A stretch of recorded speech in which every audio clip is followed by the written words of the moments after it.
Irmãos, queria começar essa mensagem, primeiramente, fazendo uma menção a um amigo aqui presente. E queria, antes de qualquer coisa, antes de começar a reflexão dessa noite, pedir que ele orasse por mim, para que Deus me dê graça nessa reflexão. Ontem nós estávamos fazendo uma visita à noite a um casal, eu, o irmão Raimundo, o pastor Daí e vários outros irmãos que estávamos nessa visita.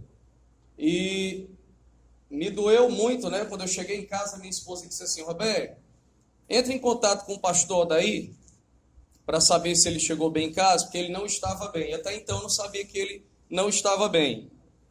Aí eu enviei uma mensagem para ele, geralmente ele me responde logo, mas ele não me respondeu e eu estava muito cansado, caí na cama, dormi. E pela manhã soube a notícia que ele não estava bem, ele estava no hospital, e aí eu liguei e conversei com ele lá.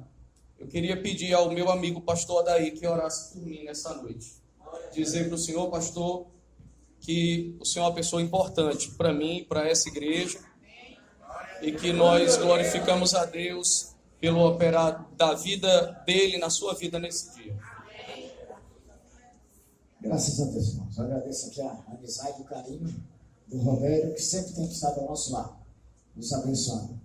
Ontem à tarde eu já não estava muito bem, à noite, quando eu cheguei em casa, não me senti um pouco pior, fui tirar a pressão, né, com esses aparelhos que tem em casa, e deu pressão um pouco alta, mas principalmente os batimentos cardíacos bem baixos.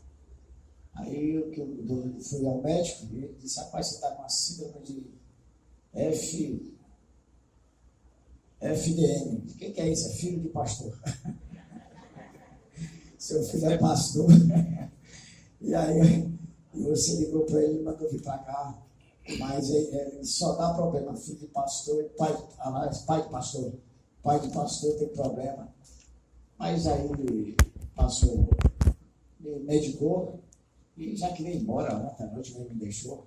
Não, você vai ficar aqui. Levei falar com o meu filho lá em Campinas. Aí, não, tem que ficar aí até terça-feira. Eu disse: rapaz, aí não dá para mim não. Até terça-feira, confio no Senhor, nas orações dos irmãos, nas orações dos santos. Já sabia que tinha irmãos orando. E aí hoje de manhã disse, trocou de médico e disse: doutora, eu quero ir embora. Está ok. Amém. É difícil ficar no quarto de hospital sozinho. Sabemos que os irmãos aqui estão louvando a Deus, orando, glorificando, e a gente ali isolado. Mas daí eu orei o Senhor e vim e estou aqui. Amém? Vamos orar. Vamos levantar, orar para esse amigo aqui, que vai nos trazer a palavra de Deus. Ó Deus e Pai Todo-Poderoso. Ó Deus, eu te louvo pela vida do teu servo, Senhor. Ó Deus, que esta noite vai trazer a tua palavra. Que o teu Espírito Santo seja sobre ele, Senhor. Ó Deus, que ele possa receber, ó Deus, uma mensagem para Deus vinda dos céus, para entregar à tua igreja, o teu povo, todos os teus filhos que tem aqui. Ó Deus, unge os seus lábios. Ó Deus, que a sua palavra saia abrir a sua boca. Ó Deus, toque em corações e mentes, que seja uma palavra transformadora. Ó Deus, uma palavra que traga libertação, salvação. Ó Deus, cura. Ó Deus, que traga seu povo para perto de ti ainda mais, Senhor. Ó Senhor, assim Deus, eu coloco, ó Deus, a sua vida nas tuas mãos. Assim eu te peço em nome de Jesus Cristo. Amém, Senhor. Amém. Amém. Irmãos, eu vou procurar ser bem sintético, para que os irmãos não fiquem cansados em cima dessa mensagem, dessa reflexão que nós vamos fazer nessa noite. Mas eu queria começar fazendo uma pergunta para todos vocês. Nós estamos hoje aqui como família, corpo de Cristo, e também quero falar individualmente com cada família que está aqui e com a minha família também. Quais são os maiores problemas que as nossas famílias hoje atravessam nessa contemporaneidade? Quais as grandes mazelas que as nossas famílias têm atravessado ao longo do tempo e nesses dias mais tem se acentuado na nossa vida. Por certo, alguém poderá dizer que o divórcio é um dos grandes problemas que tem assolado a vida familiar. Também a redução da natalidade. As famílias hoje não querem mais ter filhos. Quanto menos filho, melhor. Não estou dizendo que tem que estar tendo filho por cima de filho. Mas, no geral, muitos países do mundo inteiro hoje são considerados países velhos em sua pirâmide etária, porque a natalidade tem diminuído e o país possui uma grande quantidade de idosos. Problemas que também têm chegado até as nossas famílias, como a proliferação do homossexualismo dentro dos lares, o crescimento do uso das drogas. Tudo isso é problema por cima de problema que tem entrado nos nossos lares, que tem entrado nas nossas casas e que tem feito tristezas, desgraças na vida de pai, na vida de mãe, na vida de irmãos. Mas a palavra do Senhor, que foi revelada nessa noite, ela nos mostra que são apenas consequências. Tudo isso e muito mais são apenas consequências de um outro problema que atingiu as casas dos crentes e dos descrentes. Um problema que atingiu todas as casas. E esse problema, ele vai ser relatado aqui no texto base desse culto, Êxodo, no capítulo de número 25, nos versos 23 ao 26, nós vamos ver a revelação do que é a assolação da família de uma maneira geral, seja ela cristã ou seja ela não cristã. Êxodo, capítulo 25, versículos 23 ao 26. Diz assim o texto: faça uma mesa de madeira de acácia com 90 centímetros de comprimento, 45 centímetros de largura e 75 centímetros de altura. Revista-a de ouro puro e faça uma moldura de ouro ao seu redor. Faça também ao seu redor uma borda com a largura de 4 dedos e uma moldura de ouro para essa borda.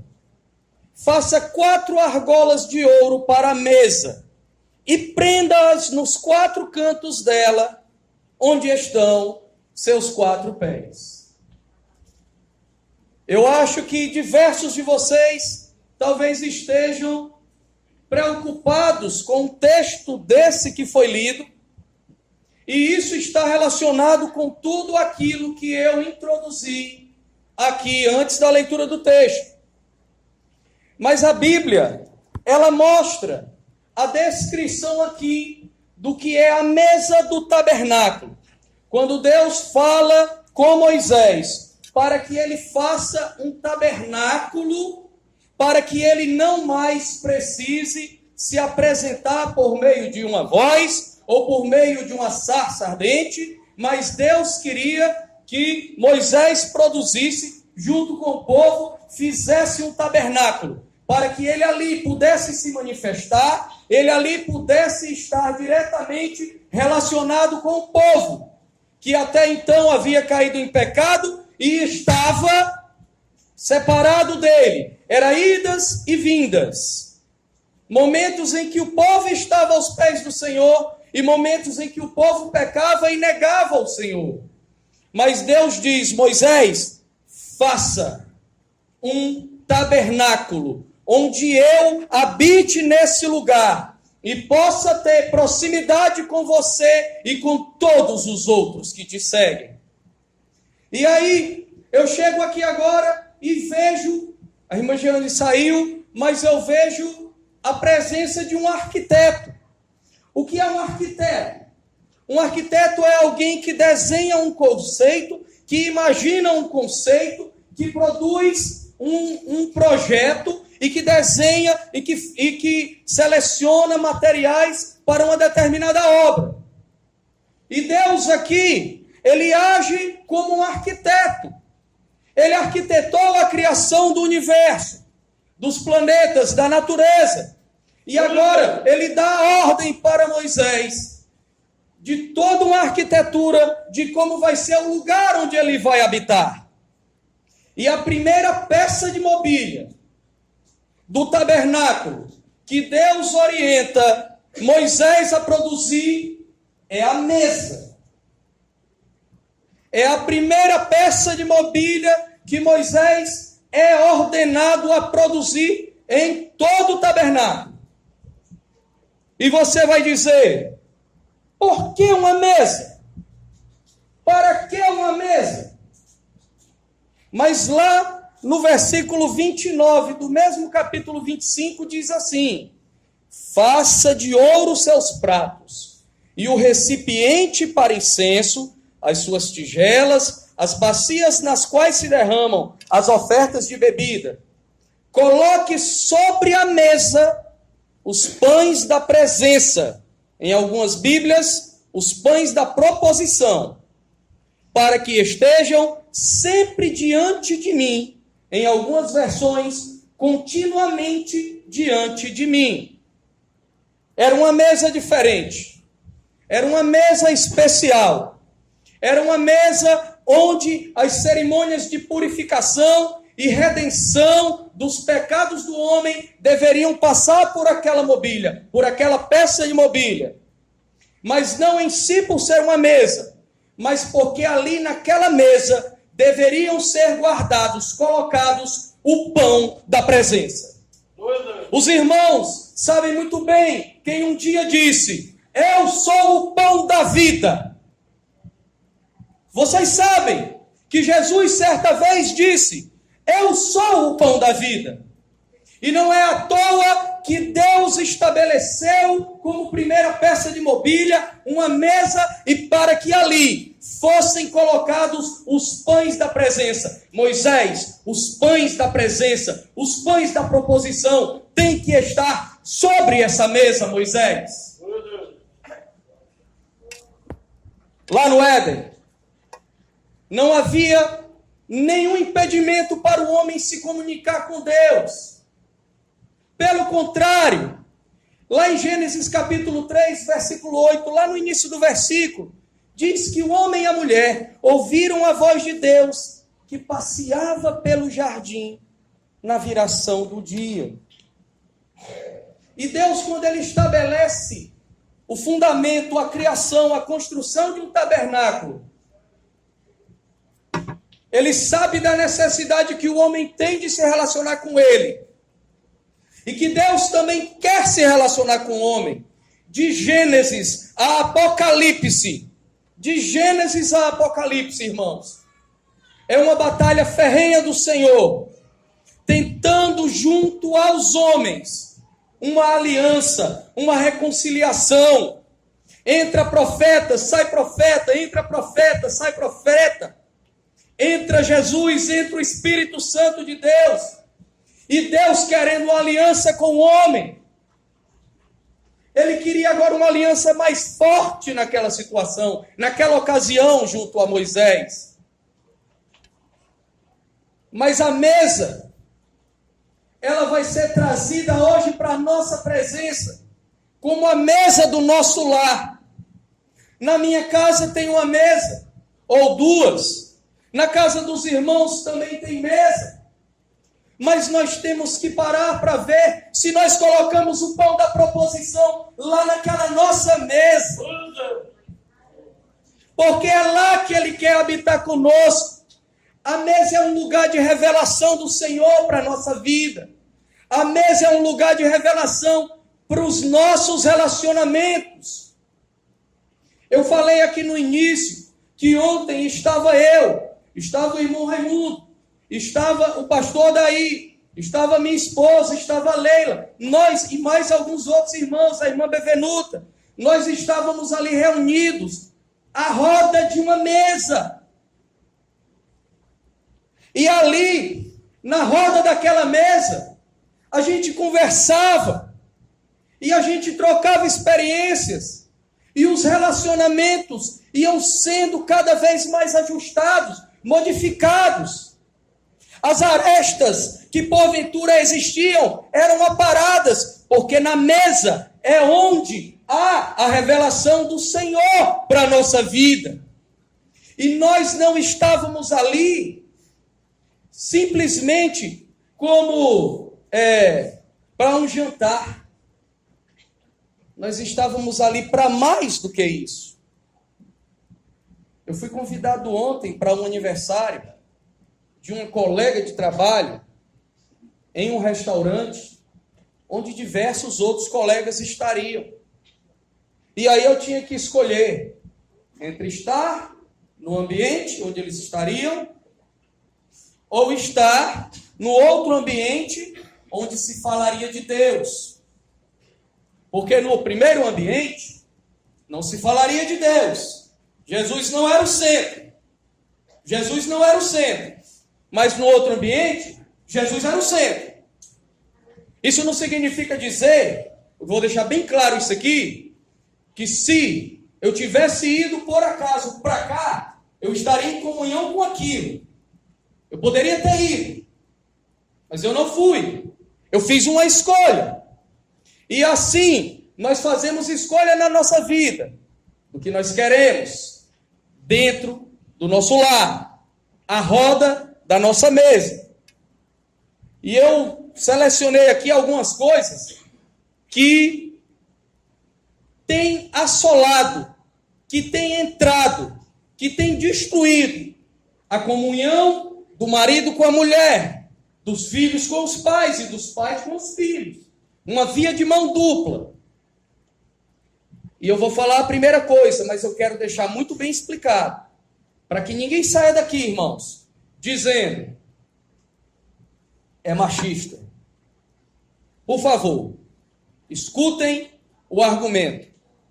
Escutem o argumento e vamos entender dentro da palavra. Na década de 1960, iniciou-se um movimento nos Estados Unidos, chamado movimento feminista.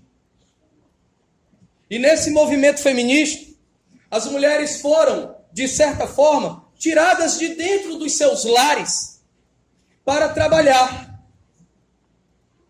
Até então, poucas mulheres viviam essa realidade de trabalhar, de precisar trabalhar. Eu não estou dizendo que a mulher não precisa trabalhar, que ela não pode. Pode e deve. A mulher deve estudar, a mulher deve trabalhar, a mulher deve ajudar o seu marido no que for possível. Eu não estou dizendo que isso é uma regra. Algumas exceções existem. Mas a verdade é que muitas vezes as mulheres que saem dos seus lares para trabalhar querem competir com seus esposos. E esse propósito, ele é maléfico. É um propósito que não é benéfico para a família. Eu digo isso porque eu conheço casais que disputam o homem com a mulher quem tem o maior salário. Eu fui promovido, estou ganhando mais do que ela, e é aberto assim para todo mundo. E quando ela é promovida, ela diz que ela está ganhando mais do que ele, e fica aquela guerra. Isso é maléfico. Se minha esposa hoje precisasse trabalhar fora para ajudar na renda dentro do nosso lar, ela estaria abençoada por mim. Eu não estou dizendo que uma mulher não pode. Eu estou dizendo que existem casos onde isso se torna patológico na vida do casal e traz guerras para dentro da casa e traz guerras para dentro da família. É essa situação feminista que muitas vezes atrapalha as relações entre as famílias. Mas, irmãs, trabalhem, ajudem seus esposos. A Bíblia coloca a mulher como ajudadora idônea do marido. Seja isso para o seu marido. Amém? Amém. As irmãs me entenderam? Amém. Glória a Deus. Outra coisa também, irmãos. Pode parecer besteira, mas eu acho que não é. Em cima daquilo que foi revelado no texto. Eu não acho que isso seja besteira. Certa vez eu estava sentado num lugar e uma pessoa conversando disse assim: irmãos, eu não tenho nada contra isso, nada. Eu só vou dizer que existem situações pontuais onde isso é maléfico. E ele disse assim: rapaz, lá no meu apartamento, no meu banheiro, é tudo organizado, mas quando eu, lá no nosso quarto, quando eu entro no banheiro da minha mulher, o banheiro dela é todo desmantelado. Aí eu fiquei prestando atenção e disse assim: e o teu apartamento, o teu quarto tem 2 banheiros? Tem, o meu e o dela. O que eu quero dizer com isso? Nada contra quarto ter 2 banheiros, um pronto para a mulher. Nada contra. O que eu quero dizer é que a partir do momento em que eu exponho isso publicamente para outras pessoas, colocando a vida da minha mulher em xeque, dizendo que ele, em outras palavras, disse que ela era uma desorganizada, dizer que é uma desorganizada, colocando a vida da minha mulher, da minha ajudadora numa situação como essa, isso está errado. Isso é motivo de briga, meu irmão. Isso é triste. Aí você vai dizer: tá, e o que é que isso tem a ver? São artifícios que muitas vezes vêm mascarados para tentar tirar a paz de um lar. Tirar a paz de um lar. Isso pode ser bobagem. Mas em alguns casos pontuais, isso não é. Existem casas que deixaram de ter mesas nas suas salas e passaram a ter bancadas, onde naquela bancada tem lá uma prateleira com as garrafas de vinho e cachaça e champanhe viradas de cabeça para baixo e as taças lá para você estar bebendo. Trocaram a mesa por bancadas, novas tendências da arquitetura. Tiraram a mesa. E se não tem mesa, cadê a presença do Senhor num lar desse? Eu não estou dizendo que só vai ter presença de Deus numa mesa, não. Não é isso. Mas cadê a mesa? Cadê o lugar onde a família se reúne? Cadê o lugar onde a família comunga? Cadê o lugar onde eu, pai, sento com a minha esposa e com meus filhos e converso sobre o dia? Cadê o lugar onde eu sento com a minha família e antes de uma oração, de uma refeição, a gente faz uma oração? Ou será que é assim? Eu chego em casa, pego o meu prato, sento no sofá de frente para a TV. E aí o meu filho pega o prato dele e vai lá para o quarto, comer dentro do quarto, olhando a internet. É assim? Eu posso ter uma mesa dentro de casa, mas o pão da presença não está nela. Posso. Basta que isso esteja acontecendo no meu lar. Os filhos. Outro problema dentro das famílias. Os nossos filhos, muitas vezes hoje, eles têm cheiro de babá. Eles têm cheiro de creche. Porque nós não damos mais atenção devida aos nossos filhos. Nós não sentamos com eles. Nós não alisamos a cabeça dele. Não cheiramos. Não lambemos a nossa cria.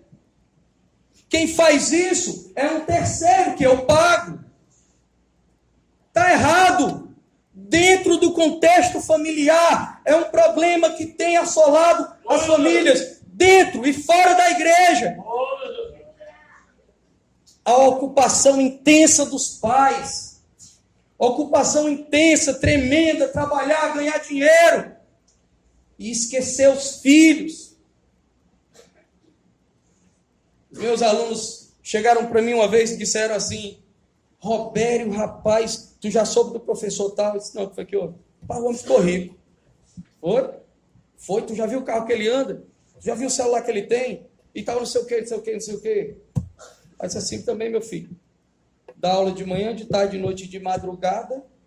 Se não ficar rico. Dá aula de manhã, de tarde, de noite, de madrugada. 2 horas da manhã, se você ligar, ele está dando aula na casa de alguém particular. Cadê os filhos? Cadê a família? Está no 2º ou no 3º casamento já. Destruído o casamento. Famílias destruídas, um filho aqui e o outro acolá. O que é que isso vai acrescentar? O que é que vai ficar na mente de uma criança que é filho e que vai crescer? Existe uma pesquisa que foi feita nos Estados Unidos. Isso aqui só é coisa de americano, gente. Uma pesquisa nos Estados Unidos que diz assim, ó, eu vou ler aqui, ó. Estudos de universidades americanas mostraram que adolescentes bem ajustados, eles têm uma melhor motivação na escola e eles têm menos problemas com drogas e menos problemas com depressão se as suas famílias, né? Se nas suas famílias eles comeram à mesa com seus pais, haverá uma menor probabilidade de sexo ilícito, de violência e de estresse emocional. Alguns educadores achavam que para melhorar a excelência na escola e gerar habilidades literárias melhores, nós devemos ler para os nossos filhos frequentemente na infância. Isso os educadores americanos achavam. Só que eles fizeram uma outra pesquisa e um estudo verificou que eles estavam errados. O que na verdade surtia efeito para uma melhora era comer ao redor da mesa com os pais. Irmãos, não foi à toa que Deus disse, Moisés, faça uma mesa e coloque nessa mesa o pão da presença. Não foi à toa isso. Não foi à toa, meu filho. Não. Agora a gente consegue entender algumas coisas. Agora a gente consegue entender por que o diabo tão facilmente consegue destruir com as vidas de várias famílias. Porque se a gente for examinar, se a gente for buscar, era a família extremamente desajustada, quebrada, que não tinha um caráter cristão.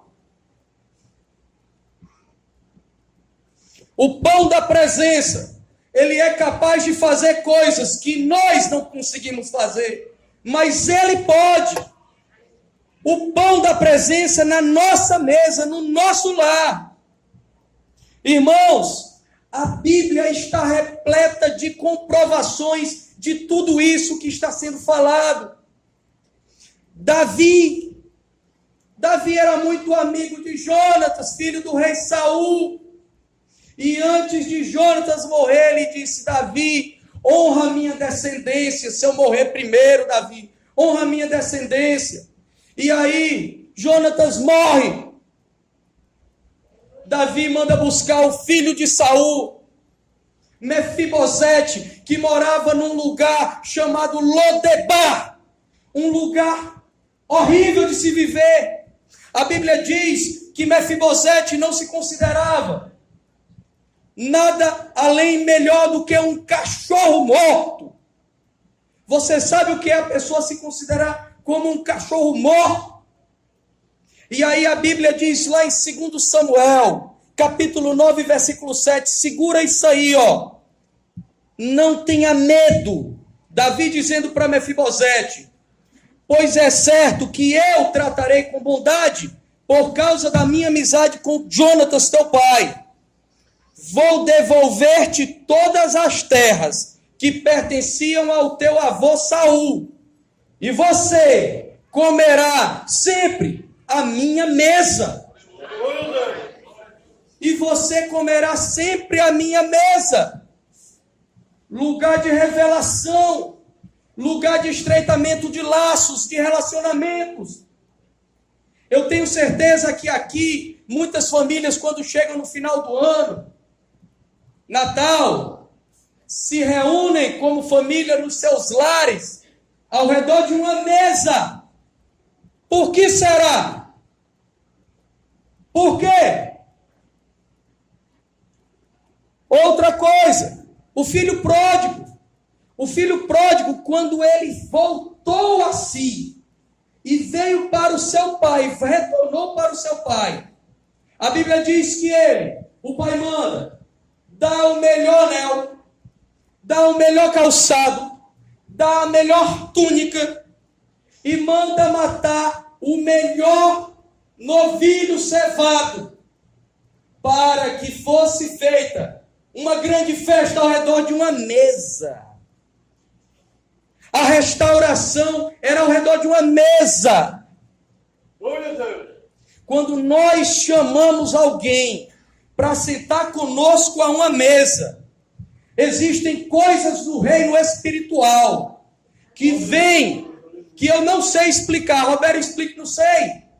Mas existe algo espiritual que vem de Deus, que vem do Espírito de Deus, que faz com que aquelas pessoas sentadas à volta daquela mesa tenham um relacionamento sincero e puro. Se eu estiver com o povo de Deus, eu estarei no centro da vontade dele. Mas se eu vier para cá, posso até não estar no centro da vontade dele, mas ali não é um ambiente adequado para mim. José do Egito. Todos nós conhecemos a história de José do Egito. José do Egito foi vendido pelos irmãos, dado como morto. Aí a Bíblia diz lá em Gênesis capítulo 43, versos 33 e 34, diz assim: seus irmãos foram colocados à mesa perante ele por ordem de idade, do mais velho ao mais moço, e eles olhavam perplexos uns para os outros. José mandou que se lhes trouxessem porções de sua própria mesa, lugar de reconciliação. E meu irmão, você nem sabe o que foi que Jesus ensinou durante o seu período de discipulado com os apóstolos, com os discípulos. Ele ensinou para os discípulos muitas coisas, e para nós ele também ensina ainda hoje. Ele ensinou, Jesus, que a mesa é um lugar de unção. Mas, irmão Robério, a mesa da minha casa pode ser um lugar de unção? Sim. Diz aqui, Mateus 26, 7. Aproximou-se dele uma mulher com um vaso de alabastro, unguento de grande valor, derramou-lhe sobre a cabeça quando ele estava assentado à mesa. A mesa, ela é um lugar de unção. A mesa, o Senhor Jesus também ensinou que é um lugar de evangelização. Marcos capítulo 2 e 15 diz: e aconteceu que, estando assentado à mesa na casa de Levi, também estavam sentados à mesa com Jesus e seus discípulos muitos publicanos e pecadores, porque eram muitos e o tinham seguido. Ali naquela mesa Jesus estava evangelizando. A mesa também é lugar de evangelizar. Um dos lugares mais importantes que o crente pode evangelizar é um casamento.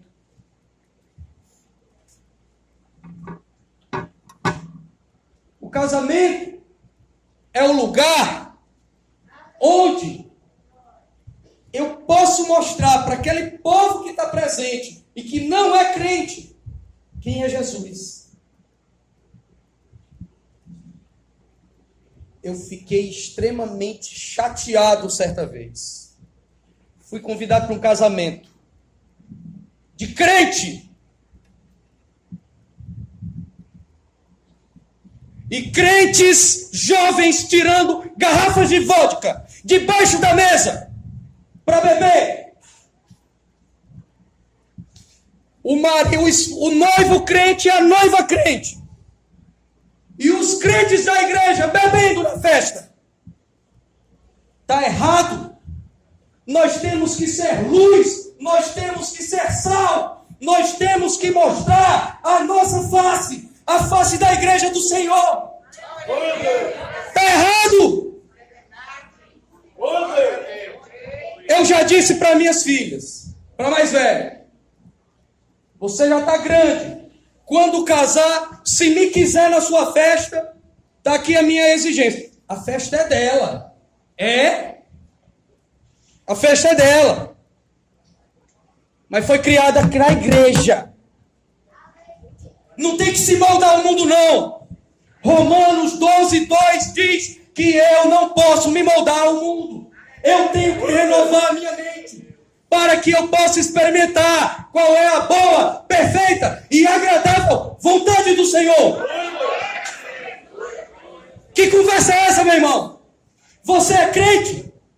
Ou você está com a máscara de crente? Com a capa de crente? Nós não estamos perdendo tempo aqui. Nós não temos mais, meu irmão, que estar vendo as coisas do mundo e aceitando, indo contra o que está escrito na palavra. Está errado. Tem que dizer que está errado. Tem que dizer. Ah, eu tenho medo. Medo o quê? A palavra do Senhor diz que eu não posso me acovardar. A palavra do Senhor diz que eu tenho que levar a palavra dele. Diz que eu tenho que levar a mensagem do Evangelho. A palavra do Senhor diz que eu tenho que ir, porque ele vai falar, embora eu não fale. Cadê o teu testemunho? Testemunho cristão. Agora eu vou me moldar para eu ir para o inferno. Quem é que quer ir para o inferno? Ninguém. Vocês todos estão aqui junto comigo numa batalha rumo ao céu.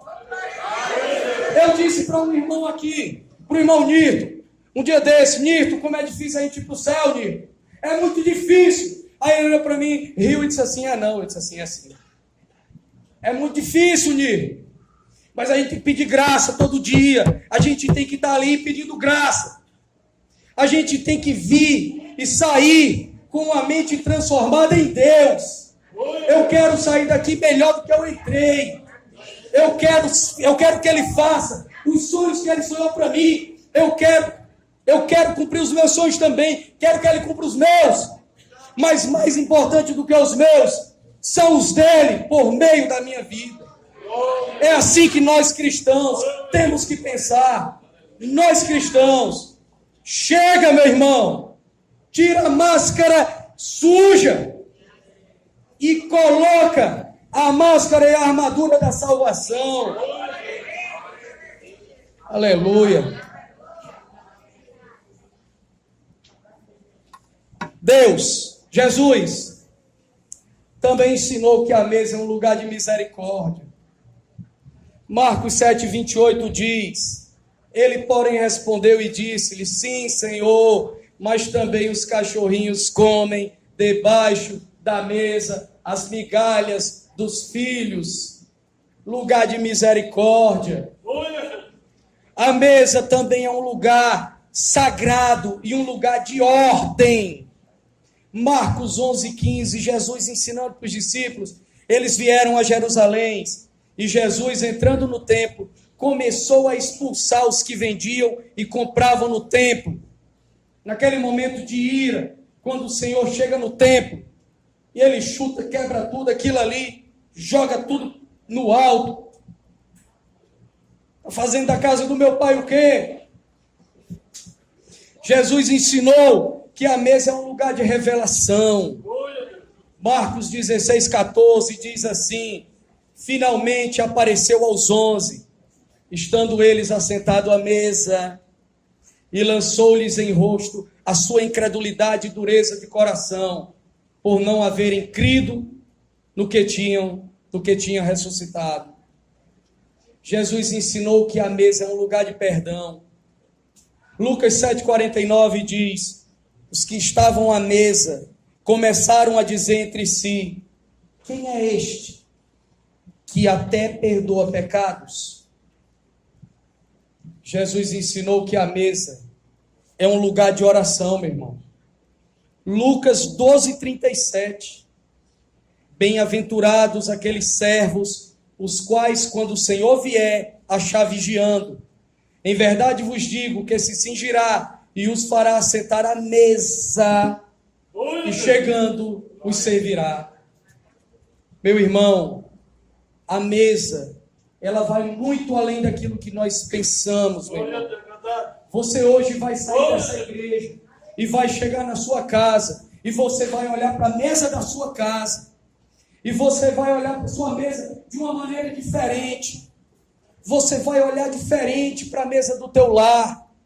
A palavra de Deus revelou que a mesa é um lugar onde Ele quer habitar. Irmão Roberto, mas na minha casa não tem uma mesa. A mesa é uma questão física. Muito embora você sente no chão para comer com os teus filhos, ali é a mesa. Ali é a mesa.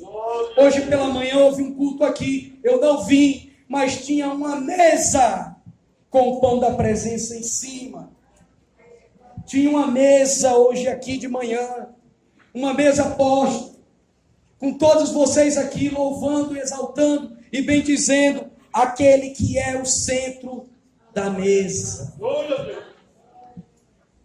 Jesus também ensinou que a mesa é um lugar de celebração. Quando ele disse lá em João 12:2 assim: fizeram-lhe, pois, uma ceia, e Marta servia Lázaro, e Lázaro era um dos que estavam com ele à mesa. Eles estavam ali celebrando. Jesus também ensinou que a mesa é um lugar de cura. João 13:12 diz: depois que lhes lavou os pés e tomou as suas vestes e se assentou outra vez à mesa, disse-lhes: entendeis o que vos tenho feito? Ele estava curando ali, mas muitos deles não estavam entendendo o que era aquilo. Mas Jesus também ensinou que a mesa, ela é um lugar de intimidade. João 13:23 diz: um dos discípulos, a quem Jesus amava, estava assentado à mesa, reclinado sobre o peito de Jesus. Intimidade. Se Jesus chegasse hoje na tua casa e dissesse: eu vou me assentar contigo na tua mesa, você teria intimidade para reclinar a tua cabeça no peito do mestre? Meu irmão, a mesa, ela vai muito além daquilo que nós pensamos. A tua mesa é um lugar sagrado. A tua mesa é um lugar onde Deus quer habitar. No momento em que você sentar ali, os teus filhos sentarem, a tua esposa sentar, Deus quer estar presente também. Jesus também ensinou, para finalizar, que a mesa é um lugar de ensino. No Salmo 78, em versículo 19, diz assim: falaram contra Deus e disseram: acaso pode Deus preparar-nos uma mesa no deserto? No ano de 2011, eu trabalhava em uma escola aqui em Fortaleza. Eu tinha acabado de ser homenageado pela turma mais importante da escola, que eu era um dos professores dessa turma. Eu não vou dar detalhes. Não posso fazer isso. Eu tinha acabado de ter sido homenageado pelos alunos da turma. Eu não ando nas escolas em que eu trabalho, sentando, parando e falando de Jesus para os meninos. Não, eu não posso fazer isso. Nas entrelinhas, às vezes, eu solto alguma coisa. Uma mensagem, um verso, passo um vídeo, dou uma palavra. Mas especificamente nessa sala, foi a única vez que eu fiz isso. Uma vez eu cheguei nessa sala, a minha matéria já estava terminada, a gente ia entrar de férias. Aí os meninos disseram assim: Roberto, não tem nada para fazer hoje não, né? Aí eu disse assim: rapaz, Ter não tem não, mas eu posso inventar. Eu posso botar algumas coisas aqui para a gente fazer. Não, bora conversar um pouco. Conta um pouco da tua vida. Aí eu comecei a falar para eles da minha vida, da minha jornada como aluno, até eu chegar na minha vida de crente. E aí eu comecei a falar de Jesus. Alguns se levantaram lá de trás, vieram sentar aqui na frente, no chão. E eu passei 50 minutos falando de Jesus para aqueles meninos. Eles me homenagearam no final do ano. Quando chega no final do ano, o dono do colégio manda me chamar. Aí ele diz assim para mim: Roberto, eu lhe chamei aqui porque eu não vou mais poder continuar com você aqui na escola. Aí eu digo: pois me diga, só me diga o motivo, que eu preciso saber o motivo pelo qual estou sendo demitido. Aí ele: não posso dizer, Roberto. Como assim? Eu sentado com ele à mesa. Eu, ele e uma outra diretora. Como assim? Você não pode me dizer? Eu estou sendo demitido e não vou saber o porquê que eu estou sendo demitido? O que foi que eu fiz de errado? Ele disse: você não fez nada de errado. Mas eu não posso mais continuar com você. Aí eu fui embora transtornado, bati o carro nesse dia. Bati o carro, transtornado. Fui lá, recebi minhas contas, conversei com meus colegas, o que foi que eu não sei. E todo mundo, que foi que houve? O cara foi homenageado, ele foi demitido.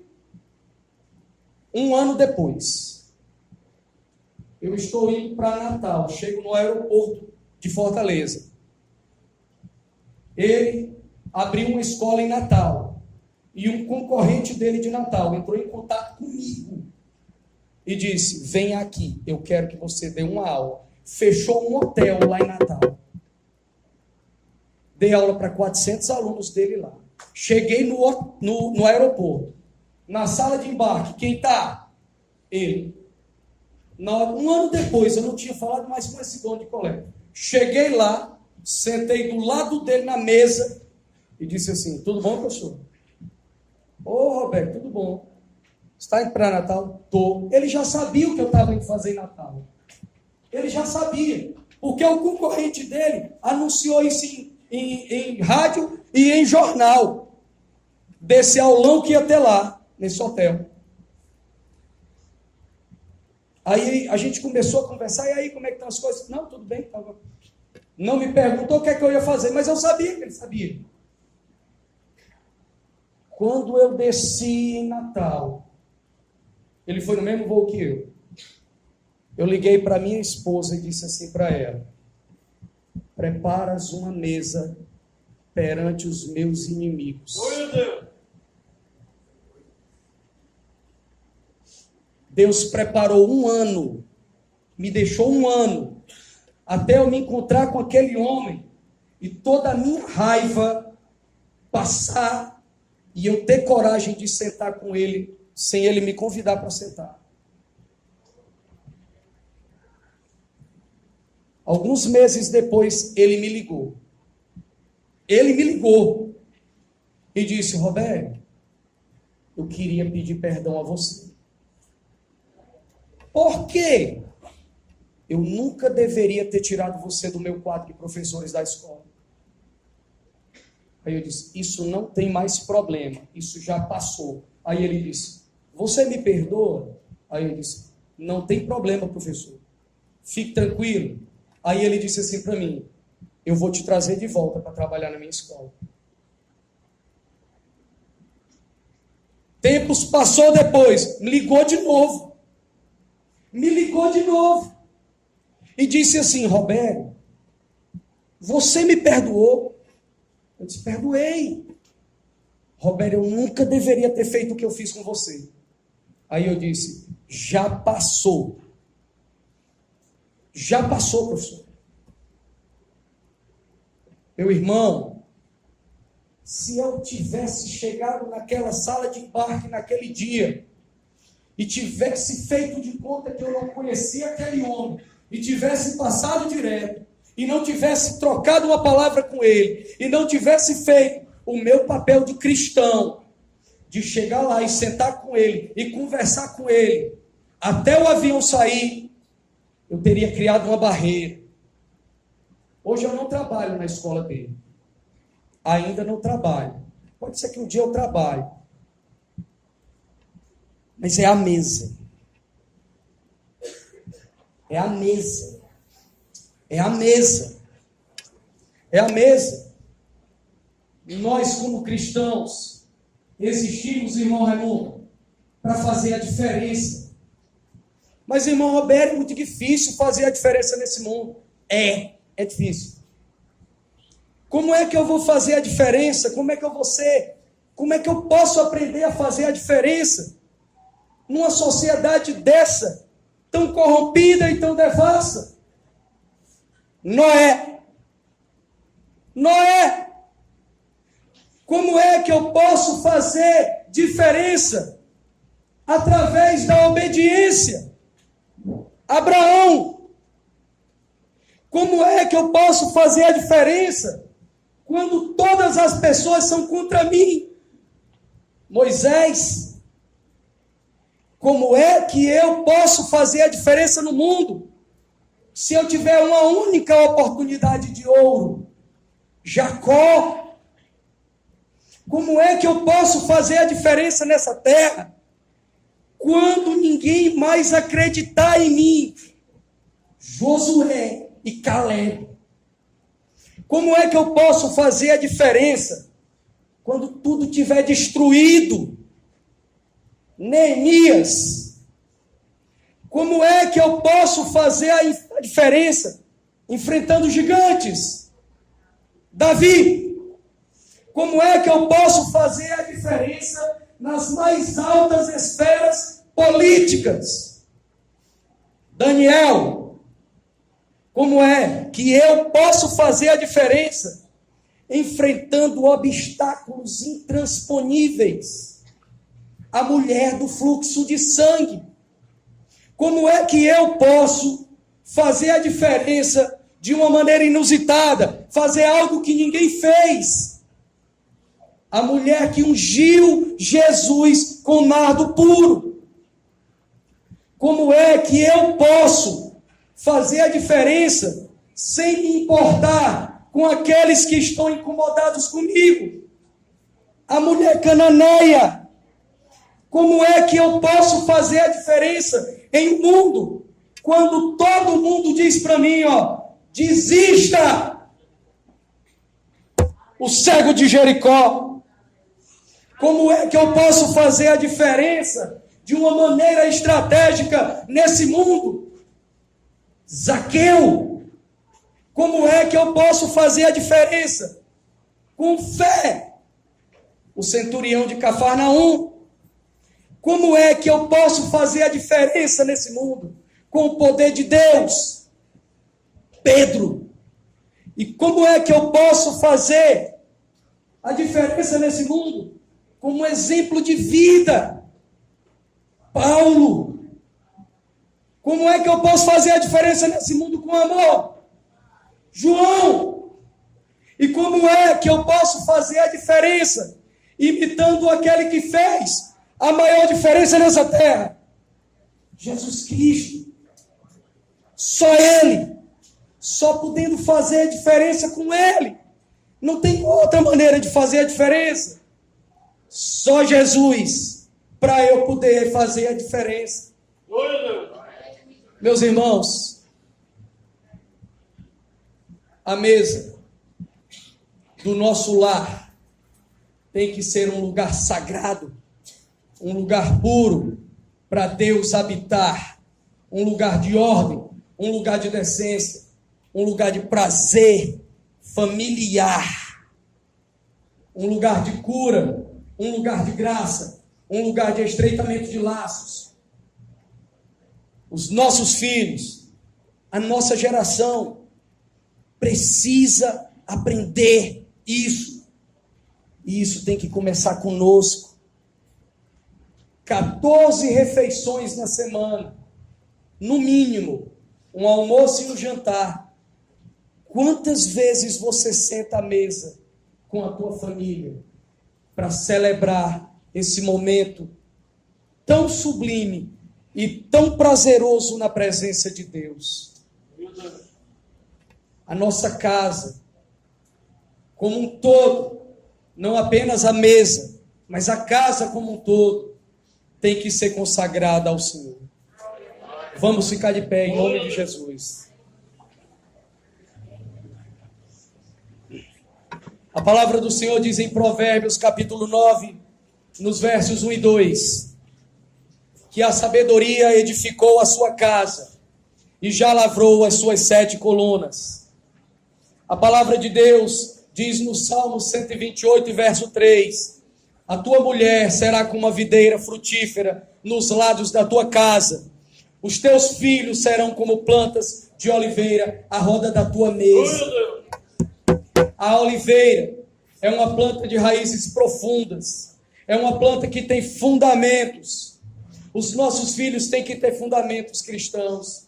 A nossa vida, a nossa família, a nossa casa, o nosso lar, os nossos filhos, a nossa esposa, o marido, a nossa descendência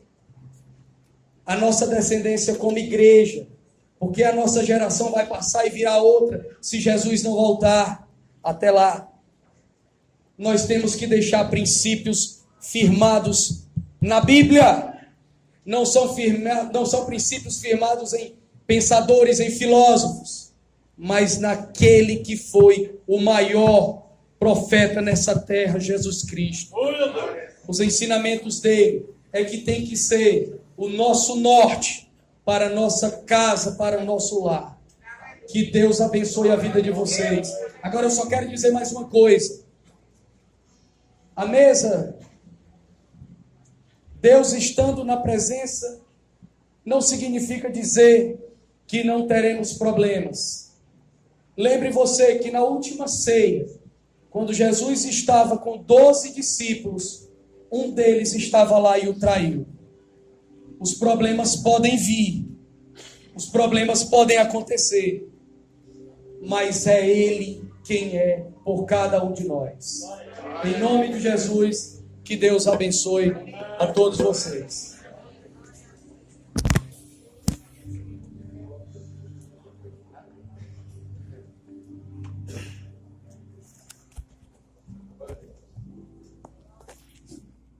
Glória a Jesus.